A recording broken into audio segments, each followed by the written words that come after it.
Ready to dive into the world of Forex trading? Here's your 2-minute guide to get you started. 1. What is Forex trading? Forex, or foreign exchange trading, involves buying and selling currencies to make a profit. It's the largest financial market in the world, with over $6 trillion traded daily. 2. How Forex trading works. You trade currency pairs like EUR-USD or GBP-JPY. When you buy a pair, you're buying the first currency and selling the second.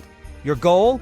To buy low and sell high, or sell high and buy low. 3. Key concepts to know. Here are a few key terms.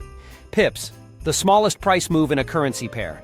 Leverage, allows you to control larger positions with a smaller amount of money.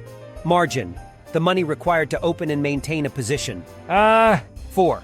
Tips for beginners. Before you start trading. 1. Educate yourself. Learn the basics and stay updated on market news. 2. Practice with a demo account. Test your strategies without risking real money. 3. Set a budget. Only trade with money you can afford to lose. 4. Manage risk. Use stop-loss orders to limit potential losses. Forex trading can be exciting and rewarding with the right approach. Start small, stay informed, and keep practicing. Ready to jump in? Happy trading. Like and subscribe for more trading tips.